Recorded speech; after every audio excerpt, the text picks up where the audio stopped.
This program is brought to you by Emory University. Professor Creekmore, Ms. Metko, ladies and gentlemen, thank you for that introduction. I'm not sure whether I actually deserve all that detailed introduction, but still, it's a pleasure to be here today to be able to speak about India's foreign policy. And then, as Mr. Creekmore said, I'll also touch upon the latest visit of President Obama to India, which took place just this week, over the last weekend and this Monday. When I'll try to structure my remarks on India's foreign policy broadly in terms of what are the basic motivations and what are the basic guiding philosophy which leads us to adopt a particular set of policies towards a particular set of countries, rather than getting into a detailed description of our relationship with each of the countries or each of the group of the countries. And that, I guess, would give you a much broader picture as to what propels the India's foreign policy establishment. If one talks about foreign policy, it's basically our foreign policy is the same as foreign policy of any other country. That's pursuit of national interests in an external environment. It's not pursuit in a domestic environment. And what that major national interest is right now is the same as what we had in 1947. When we got our independence in 1947, Prime Minister Jawaharlal Nehru, speaking on the midnight of August 14th, in a speech which is now probably very famous, it's called Tryst with Destiny, he mentioned what India's objective was, and that basically, he said, was to transform India, where it gives all its citizens enough opportunities to develop their full potential. And then it also translated in basically removing away economic inequalities, the social inequalities that had creeped into our systems and society, making the nation more strong economically as well as politically. At the time of independence, the leaders, the forefathers of our independence struggle, basically found a country which had been one of the leading economies of the world in the mid-18th century, along with China, India, and China accounted for about more than 50% of the world GDP at about 1750 or so. But by the time of independence in 1947, India's economic growth was stagnant for the last 20 or 30 years at 1%. Our population rate was increasing at about 3.5%, and that was a set of circumstances which was bequeathed when we gained independence. So the primary challenge for the leaders then was to enable conditions for allowing economic transformation and social transformation of the country to take place. Now this they had to do in 40s, late 40s and 50s and 60s, at a time when the world was being divided in Cold War and two rival camps. So I think we chose the policy of not getting aligned into either of the camps or not getting entangled into the Cold War politics. Essentially, it was not a policy of neutrality. It was a policy of allowing yourselves to take decisions on each of the issues based on your own national interest, rather than being dictated by the alliance politics or following one camp or the other. That has been, I would say, a leitmotif of our foreign policy since 1940s till now. If you come across writings about India's foreign policy, the word strategic autonomy is something which keeps on cropping up, that India would like to maintain its strategic autonomy. And this, when you ask what strategic autonomy is basically ability for India to be able to take decisions based on our own national interest rather than being dictated by global politics. And that's not to say that global politics don't have a role, but its essential driving is our own national interest.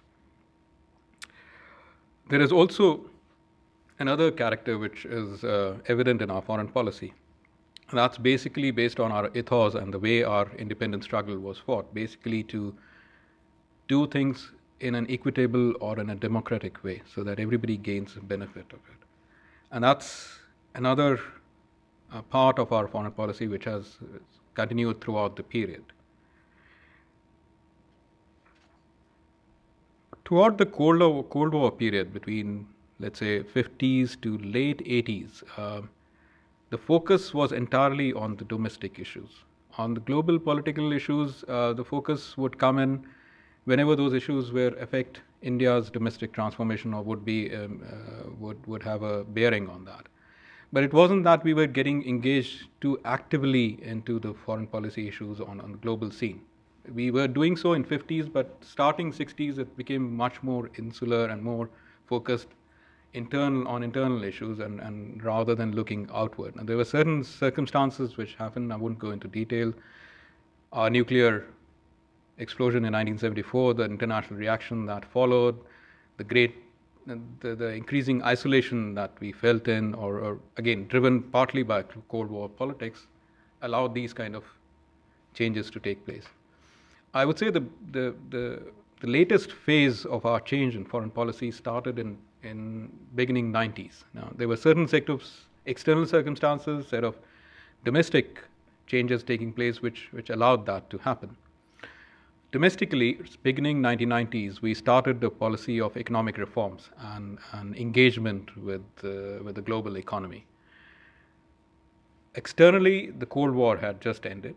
Globalization was a phenomenon just taking roots.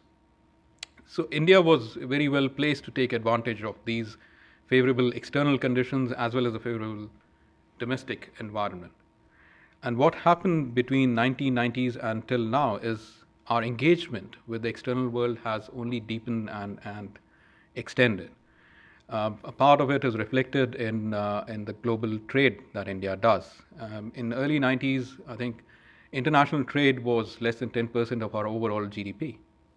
Today, it is about roughly close to 30%. So it basically is a measure of how much engaged we are now with the global world. And that's worked both ways. I mean, it's helped Indian economy to develop at 6% growth rate over the last 20 years. That has helped a large number of people to be brought out of poverty, to increase their living standards, to give them capabilities in terms of increased incomes and increased aspirations. It has overall also increased the capabilities of the government to do and take action which it couldn't do 20 years back. And so we are today now more ready to take global responsibilities and act on global scene.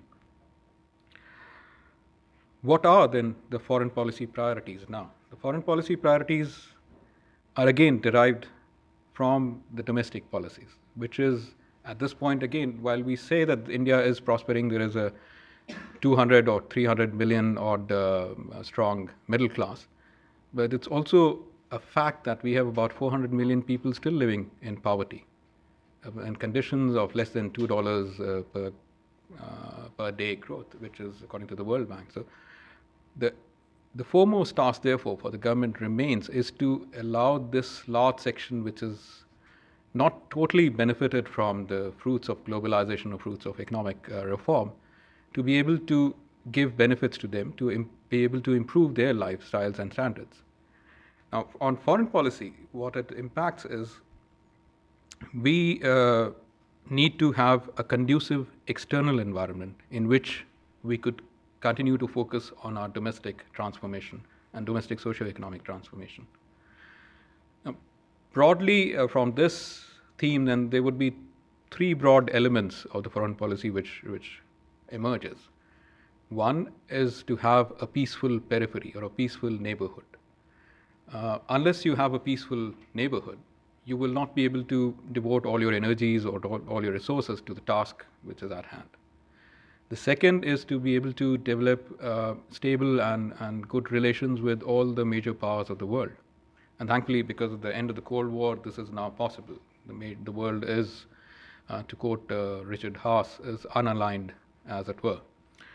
And third is to also work on global challenges. There are issues like on security side, terrorism, proliferation of weapons of mass destruction, and on development side, climate change, energy security, food security, which are the issues which are going to affect very critically how we are able to achieve our targets.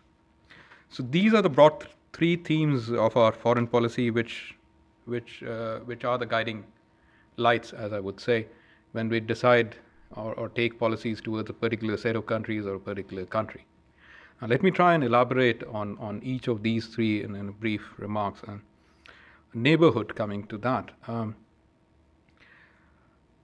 As I was mentioning to the class about an hour back, 60 years ago, I mean, looking at the time of independence, if you looked at the map at that point, the subcontinent India was seen as one single geographical and economical as well as political entity. Now, political realities exist at a particular point today, and certainly we can't wish them away. But our vision for South Asia derives from that historical reality, that we can certainly try and revive those economic and cultural and socio-economic linkages that existed across the subcontinent, which allowed people, trade, goods and services to travel freely from one end of the subcontinent in Kabul, to another end of the subcontinent in Chittagong and Bangladesh. That had led to prosperity and had led to common economic growth. This is the vision which is articulated by Indian leaders in terms of the neighborhood. We would like to have developed economic interlinkages with all our neighbors, which then provides a basis for a stable peace and prosperity in the neighborhood. Today, because of our own 6% growth over the last 20 years, we are also capable of providing asymmetrical benefits to the smaller countries in our neighborhood, and don't feel, I mean, as I was mentioning some time back, even 20 years back, when there would be discussion whether we could give preferential treatment to neighborhood countries who are smaller in terms of allowing them access to our markets, there would be debate as to won't it harm our own industry, how would we survive, etc. But now, after 20 years of growth, of getting integrated into a global economy, people are not that much threatened or don't feel that much threatened. They know that this can work for mutual benefit. So it has given us capabilities and confidence to be able to provide asymmetrical benefits to our neighbors. And again, we are providing assistance. An instance is in the case of Bangladesh. We had a visit of Prime Minister Sheikh Hasina earlier this year. We've offered $1 billion of line of credit for helping them develop their infrastructure and other facilities. In Sri Lanka, where the civil war ended last year with the defeat of LTTE, we are helping both in the reconstruction and rehabilitation efforts in the northern Sri Lanka, which was the most affected area of the internal strife that carried on for about 23 years. With Nepal and Bhutan, we provide them duty-free access to their goods. We are investing in those countries. With Bhutan, for example, we have a large-scale hydropower collaboration. We've helped develop its hydropower resources, which then allows power to be evacuated and to be utilized in India. It helps in more mutual benefit. So that's the kind of future that we are looking at in terms of the future of the South Asia. In this effort, we are also trying to assist and aid Afghanistan, which, and since 2001, we have provided about 1.3 billion worth of aid to Afghanistan to reconstruct and rehabilitate, to develop effective government services, which could provide services to all its citizens. The aid in Afghanistan is spread all throughout Afghanistan. It's spread in major infrastructural projects. We built, for example, a transmission power line coming from north to Kabul, which provides today Kabul power for 24 hours of a day. We are working on smaller projects in communities to develop models of economic growth in communities which could make them more sustainable, provide them economic opportunities, and wean them away, hopefully, from radicalism or extremism. We are also helping them develop their human resources through training and providing opportunities for young Afghan people to come to India to get trained in various kind of vocational studies. Similarly, with Pakistan, we are determined to preserve our dialogue with Pakistan to resolve all the outstanding issues, including the issue of Jammu and Kashmir. Prime Minister Singh, speaking with President Obama on Monday at the joint press conference, reiterated that. And he said that it's in our interest that there is a strong, peaceful, moderate Pakistan. It's also in the interest of South Asia as a world and the world as a whole. And that we are committed to engage with Pakistan. But he added that we can't continue with a dialogue if the terror machine from Pakistan is active as ever before. In fact, the greatest threat to the regional peace and stability comes from terrorism. I won't go into detail. There's been enough written about the terrorism which comes out of the region in our neighborhood, and it affects not just India, but the United States and the other parts of the world. Let me also talk a little bit, when I talk about the neighborhood, the largest neighbor that we have, which is China. With China, our relations are historical. Buddhism went from India to China through in the early parts of the history. But in the modern era, after the formation of PRC and independence of India, we initially had very good relations. There were differences of views over Tibet and also on the border, which led to a brief war in 1962. And also a cold freeze on our relations till about, I think, late 70s and early 80s. But in beginning in mid-80s, we started making efforts to try and revive the relationship. In 1988, our then Prime Minister Rajiv Gandhi went to China, and the leadership on both sides agreed that there are difficult issues like border which needs resolution, but that we will not let that come in the way of our engagement or development of our engagement throughout other parts of the relationship. And 30 years down the line, our engagement today is quite intense. Today, China is our largest trading partner in goods. It surpassed US last year.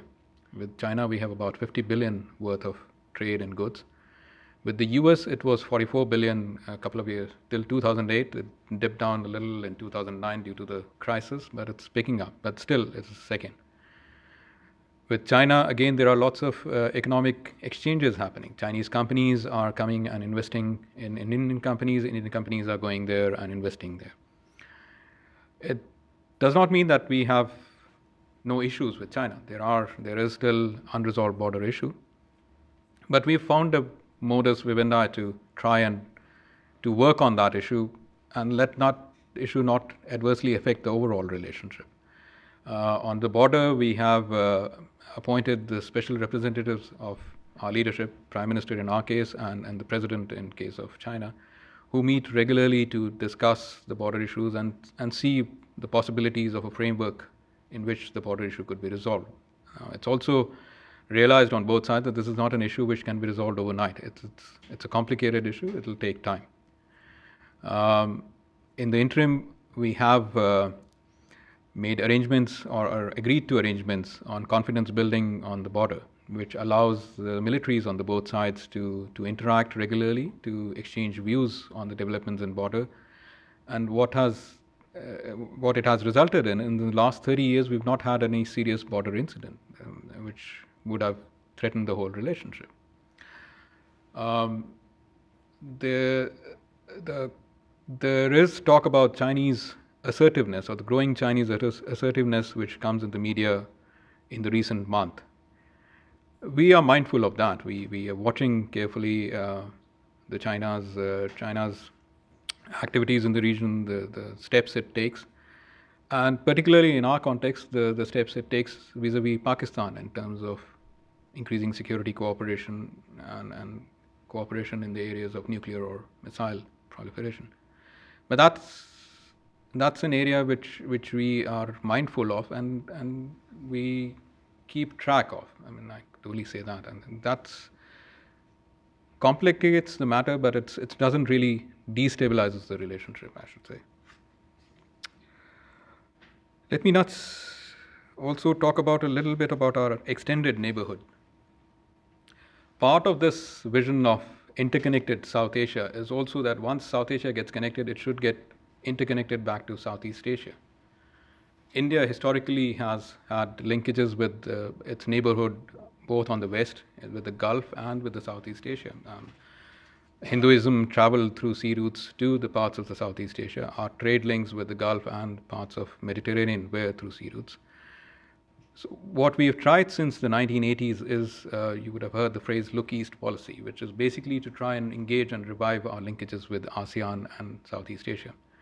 Today we are a dialogue partner with ASEAN. We have regular summits with ASEAN. We are also a partner with the East Asia Summit, where US has just joined the summit. And we look at ASEAN as a region which can contribute to the peace and stability of the whole South Asian region if we are able to develop economic interlinkages with that region carefully. Let me now just turn to the second broad element of our foreign policy, which is developing relations with all the major powers. As I mentioned earlier, the end of the Cold War allowed major powers, Russia, US, to start developing relationship with other countries unencumbered by the politics of the Cold War. And today, if we look at the situation in the world, it's increasingly becoming multivalent. Each power is trying to develop relations with all other powers depending on the interests that it has, rather than working purely with allies and partners. In fact, those who were thought as adversaries earlier are now, you are trying to work with them. An example is US relation to reset its relationship with Russia. Now, India is also doing the same. We have tried to therefore develop relationship with all our major powers and all our powers who are partners with us, including Russia, France, EU, and the US. In fact, US is one of the key relationships that we see which is vital to our domestic transformation, because the US is the key foreign source for investment and technology in India right now. And going in the future, we see that as a key relationship that we need to nurture and develop and strengthen. I'll talk about President Obama's visit and give you a bit more of a background at the end. Finally, let me just touch upon the global challenges.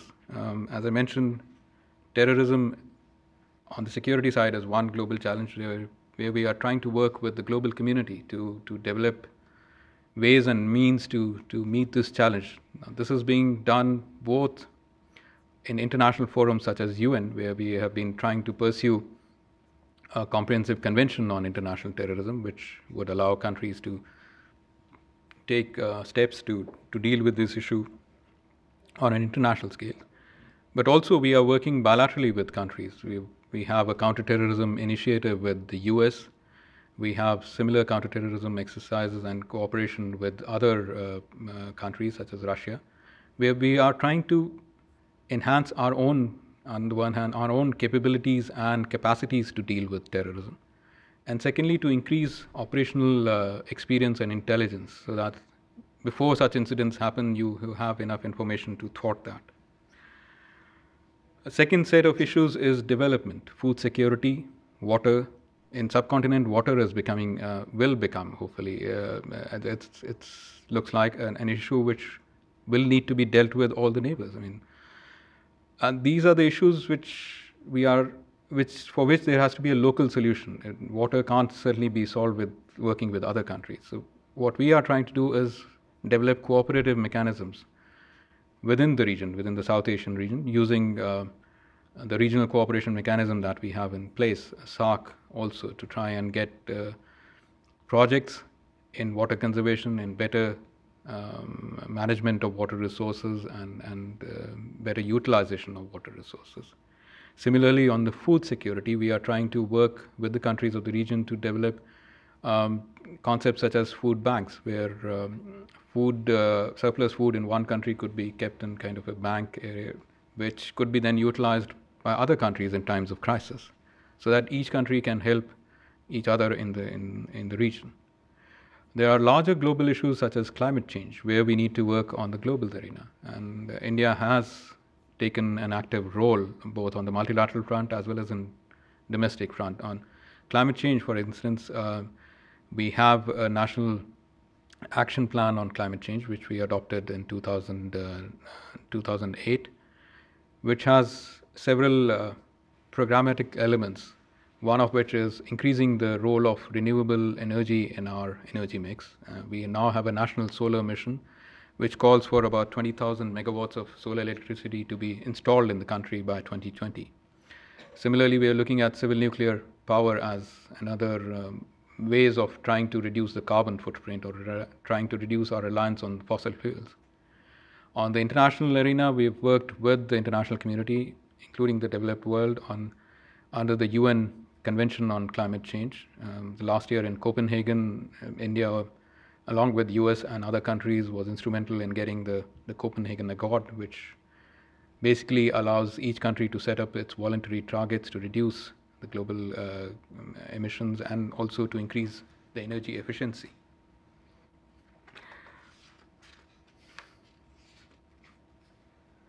Finally, linked to the climate change issue is the issue of energy security. As India sees its economic development happening over the next few years, and which is a necessary ingredient for achieving the transformation, we will increasingly see increased usage of energy. Right now, in terms of energy usage, a majority of that comes from fossil fuels. Coal and oil are the major sources.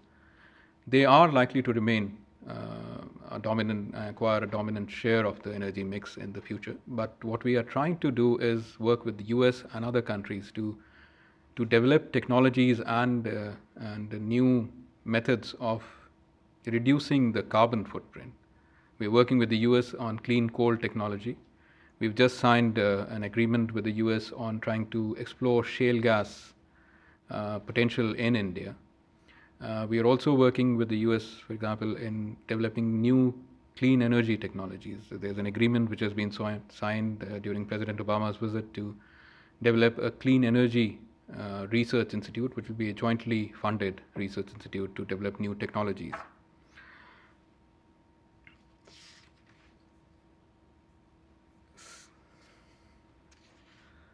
Well, I would end on the foreign policy part at this point. I thought I'll take a few minutes about President Obama's visit to India.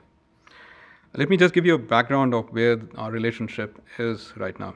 As I mentioned earlier, the strategic partnership with the US is one of our key bilateral relationships. And thanks to far-sighted vision of our leaders, both on Indian side as well as on the US side, we have today achieved a total transformation of our relationship, starting in late 90s and essentially beginning in early 2000 with the visit of President Clinton to India. The two countries have embarked on a process of transforming the relationship, of working together, which has continued unabated since then. The greatest symbol of this transformation was the Civil Nuclear Initiative, which was done under the previous administration, but has been completed under this administration. In fact, during the visit of President Obama, we concluded the final pieces of that Civil Nuclear Initiative, and now both governments have declared that two companies of the two sides can start engaging in commercial negotiations to establish nuclear power plants in India. Essentially, I see there are four main underpinnings of our relationship. One is certainly common values of democracy, pluralism, tolerance, which has engendered a greater comfort in our dialogue. Today, we are able to talk with greater candidness and frankness with each other. There are issues of differences. It's not as if that we agree on each issue. But the key thing is that we talk to each other and we are able to try and to find solutions through our dialogue. It's not as if you get stuck into your stated positions and your stated talking points. You are willing to look forward, willing to make compromises, willing to see the way forward. The second is our increasing congruence of interest in terms of security, both regional as well as global security. Terrorism is a common challenge that we face. We have a common interest in stabilizing the situation in Afghanistan. We also have a common interest in seeing that Pakistan emerges as a moderate and a stable state. On a larger scale, we have an interest in ensuring maritime security in the region. Indian Ocean is the major channel through which energy supplies from the Gulf pass to various parts of the world. And then Indian Ocean is also a region from where the major trade and commerce takes place. So both our countries, since they have benefited from globalization, it's again in our shared interest that we ensure the maritime security and ensure that the lines of communication which allow energy and the trade to pass through remain open. The third is the trade and economic relationship. The trade, our bilateral trade has quadrupled starting from 2004 till about 2008. As I said, it dipped last year, but it's again on course to achieve its target about 50 billion possibly this year. Besides the trade, there is also a new phenomenon of increasing investments of Indian companies here in the US and the US companies investing in India, which is creating jobs on both sides. And finally, there is also another element which has contributed to our transformed relationship, which is linkages between Indian Americans, or the contributions being made by the Indian Americans in America, and the linkages then generated by businesses to businesses, people to people, which add an element of vitality to our overall relationship. Now, it was in this background that President Obama's visit took place. I mean, we already had a stable basis of our relationship. We had crossed what you would call a build phase of our relationship. We were in the stage of our relationship where we wanted to set a stage for letting the relationship mature and evolve over the next 10 years or 25 years. And that was the aim with which both sides approached this visit. We've agreed on several initiatives during this visit. And broadly, as President Obama categorized it, the aim of the visit was to increase our shared prosperity and our shared security. When I talk about shared prosperity, there are issues on trade and economic relationship. Several deals were announced which would create jobs in America. There were several Indian businesses who announced deals in terms of investing in India, in the US. Secondly, we announced several developmental agreements on agriculture, for example. We've announced that we'll cooperate on better weather prediction for managing crops, which a large section of our population is still involved in. Similarly, on climate change, as I said, we have on Clean Energy Center. We have also agreed on health cooperation to pursue that and to provide better health care. An element of this is it's not just in the bilateral context that we are looking at development cooperation. We are increasingly looking at working together to address challenges at the global levels. Agriculture is an example where we have agreed to work in Africa, to use Indian experience in Africa as well as the US experience to try and develop models which would allow African countries to have self-sustaining agriculture. And there are 3 or 4 countries which have been identified with whom we will now work jointly to develop those projects. In Afghanistan, we are going to be working together to have joint projects in the areas of agriculture, governance, women's empowerment, to see that Afghanistan develops as a moderate and stable country. Similarly, on energy, the Clean Energy Center, the kind of technologies that it develops would be seen that it can be deployed in other developing countries. If they can be rapidly deployed, it will help our overall objective of managing the climate change. Broadly on the shared security side, we've agreed on a set of initiatives in the regional context as well as on the bilateral side, which would help that. In the regional context, Afghanistan, as an example, we both have agreed that we'll work together towards a stable Afghanistan, try and coordinate better our strategies and our work in Afghanistan. We have also agreed that in the larger context of Asia, we will try and work together to develop an architecture which allows inclusive growth and allows every country to participate in development of a security framework in the broader Asian context.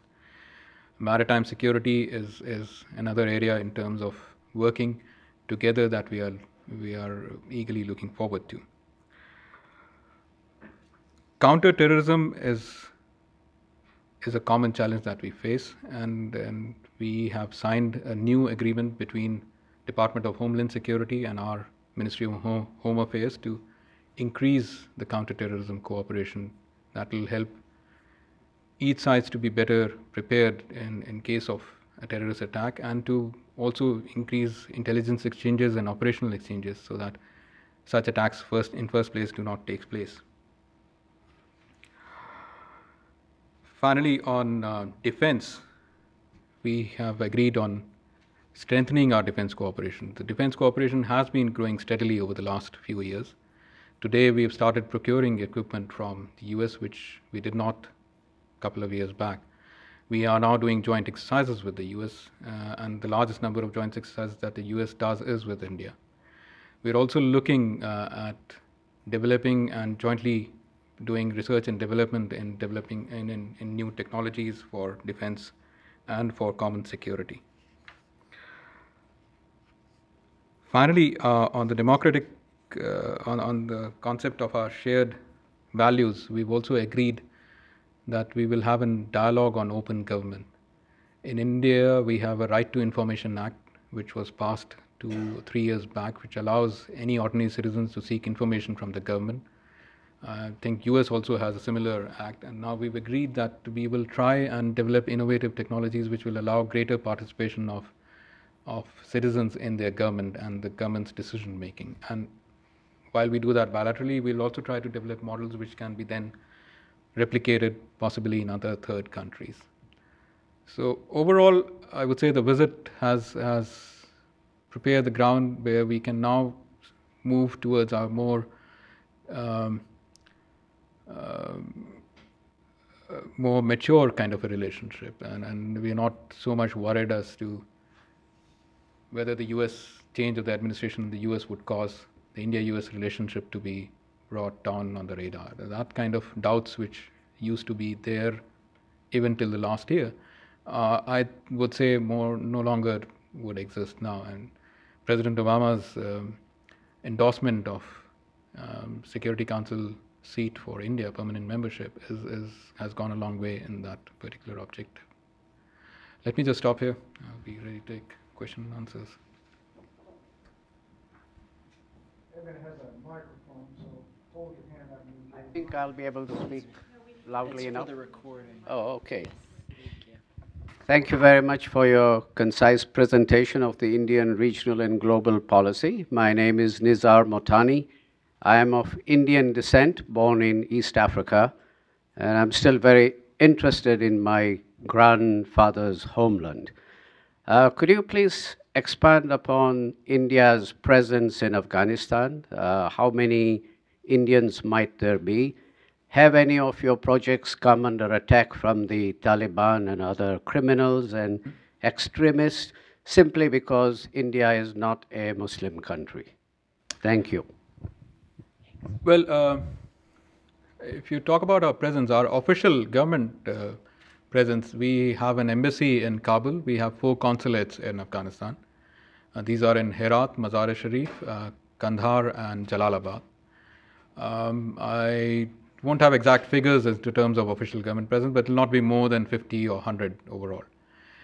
But there are lots of people from India who are working with Afghan government in terms of developing their capacities, and these are being done. There is a program through the UN Development Organization, which basically works with the Indian governments and allows Indian government officials to work in the Afghan ministries to try and help their capacities. And lots of people have gone there under UN umbrella to assist Afghan ministries to develop their own capacities. There are Indian NGOs. One of the more prominent one is SEVA. It's called Self-Employed Women's Association, which has done commendable work in India in terms of providing employment opportunities to women in India. And it's working with Afghan women and widows in Afghan to try and allow them to develop their own vocational skills, which they could then utilize to earn their own livelihood and be independent. So those are the kind of presence. And total number, if you were to call about Indians, would be it'd be hard to put a figure, but it should be somewhere in 1,000 or so. But those are again desperate, not all from the government of India. People of Indian origin working in Afghanistan on different projects. You raised the issue about our projects coming under attack. Yes, they have. We have done two major infrastructure projects. One was developing a road in south west Afghanistan from Zaranj to Delaram. There is a circular road being built in Afghanistan which will connect the whole of Afghanistan basically. And this was to connect to this particular circular road. This is about 300-kilometer stretch of land and stretch of the road. We did that between 2003 and 2009. Early 2009 it was completed.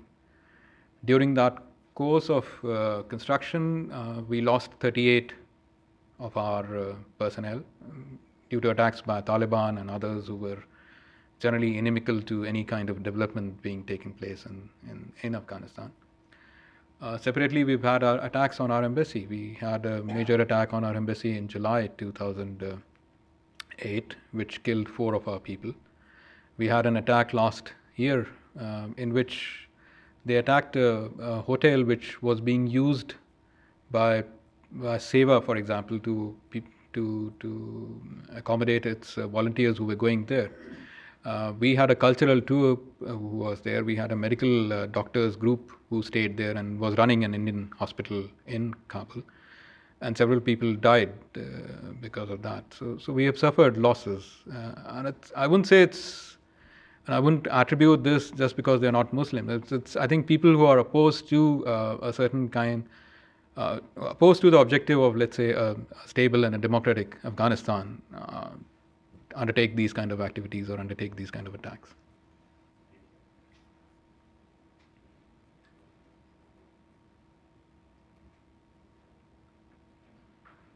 Hello, my name is Charles Hubert with the International Issues Forum, an informal foreign policy discussion group that meets every Thursday evening adjacent to the Emory campus.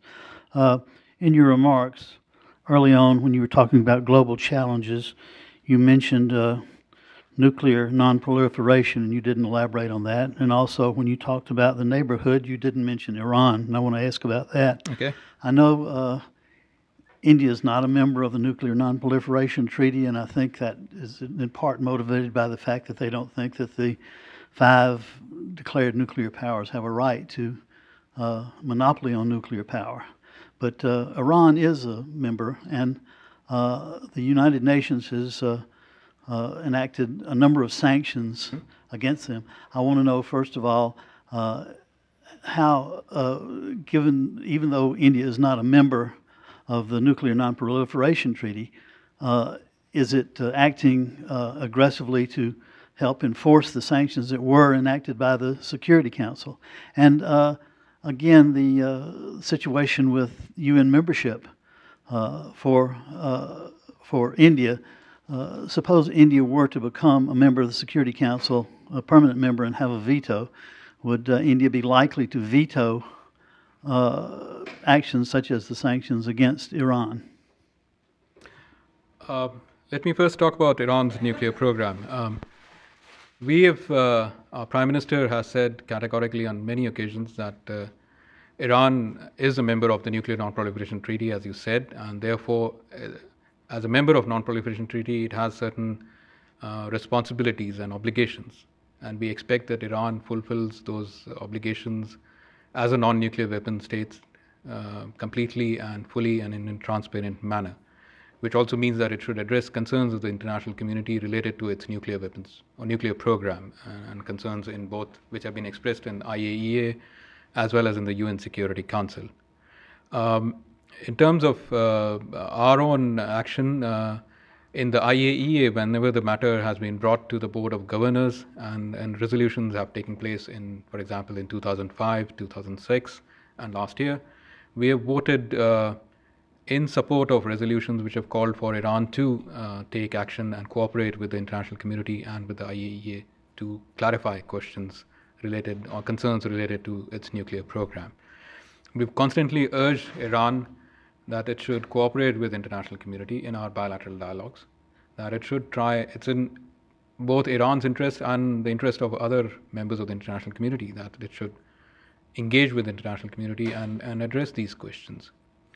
Certainly, we are not in favor of another nuclear weapon state in our neighborhood. You asked about our stance on the NPT. Yes, it is true that we are not a member of NPT, and we had a certain position on nuclear disarmament, which we've always held, that it should be universal, non-discriminatory, and all states should abide by it. In fact, it's probably not very well known that the resolution on nuclear disarmament in 1960s was tabled by us, and it called for a universal nuclear disarmament. The reason we never became a party to NPT because we felt that it didn't really address the issue of nuclear disarmament by the nuclear five at that particular point.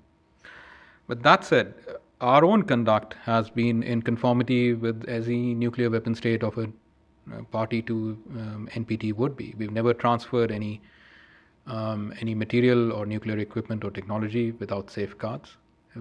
We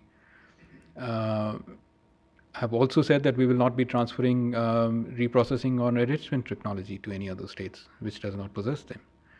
So we share the objectives of the NPT, but we had certain stance about whether NPT is the right vehicle to achieve those objectives. And today, I think we have on non-proliferation, you asked me to elaborate, and a situation where India and the US can collaborate. In fact, the joint statement which was issued during the visit talks about India and the US working together for a nuclear weapon-free world.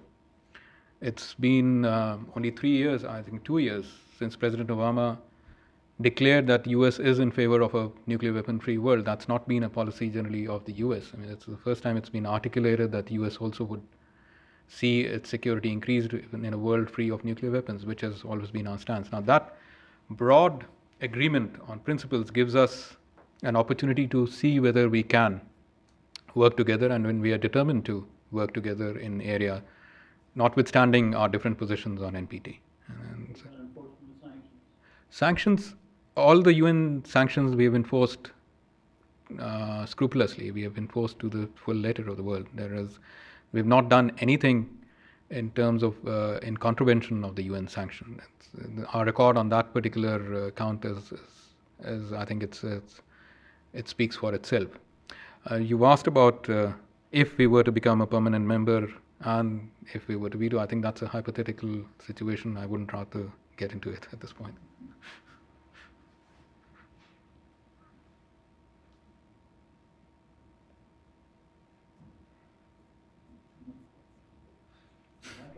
Good. This is another somewhat speculative question. It appears that your prime minister is a figure that's not really involved in the politics as much of your country as our presidents are in our country. He's more of a technocrat, if you will, an economist more than a politician, it seems like. Is this perception correct, or is he more involved in politics than we realize here? And if he's not, would you comment on how that feels to have someone in high office like that, where politics is not quite as much the concern of the chief executive himself as is the case in this country? Well, I wouldn't like to comment on the executive head of our government as to what exactly. But suffice to say that Prime Minister is the overall head of the government, and any policies that government does or take also takes into account the politics as well as the technical factors which come into play. I mean, policies are not drawn in vacuum or just basis of the technical factors. So I would leave it at that, and rather than comment on what Prime Minister's perception about Prime Minister is. Partisanship doesn't seem to be No, that's because we have a different system. That's because we have a parliamentary system, and the parliamentary system, the cabinet is once a cabinet decides, once a particular party decides, which is in power, and the cabinet decides, it becomes generally the government is able to pass and put through its policies. It depends.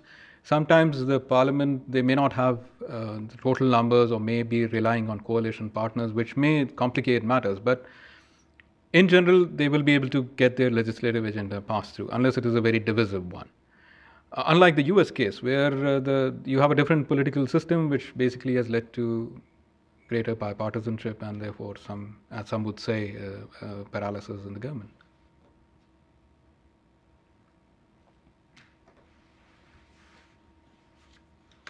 And just to follow up on that question, I think it'd be interesting for you to explain the Prime Minister's role in getting the bilateral nuclear agreement through the Parliament, because there was a great deal of political involvement in that situation.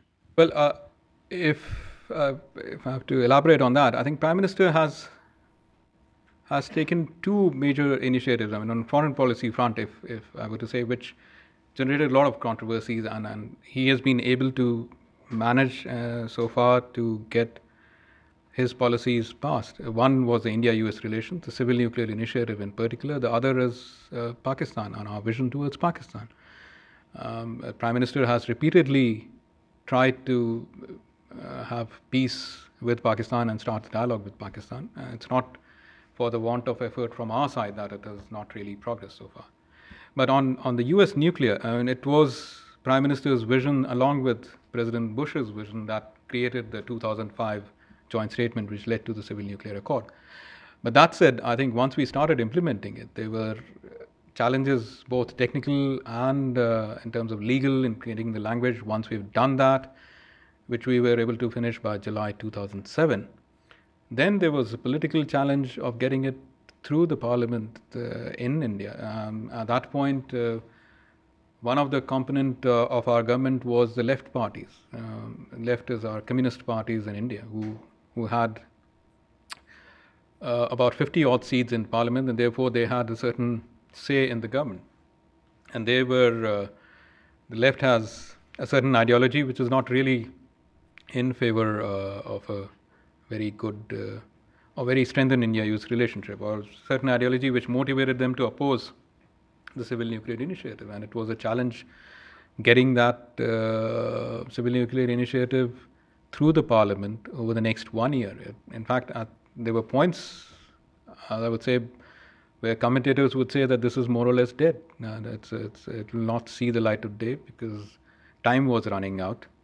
And the way the things were progressing, that it seemed a hopeless exercise. But it was Prime Minister who persevered, who was able to manage enough political consensus among various other parties to try and get this thing through. And I remember a period from October 2007 till April 2007 when we felt 2008 when we felt that we will not be able to get it through. But suddenly things moved, and within 2 months, I think July 2008 was the signal given by the political leadership to us that we move ahead quickly, and we were able to finish it in 3 months. But it was, again, led by Prime Minister. So Prime Minister does and has a tremendous role in terms of getting parties to agree to various things. The preceding program is copyrighted by Emory University.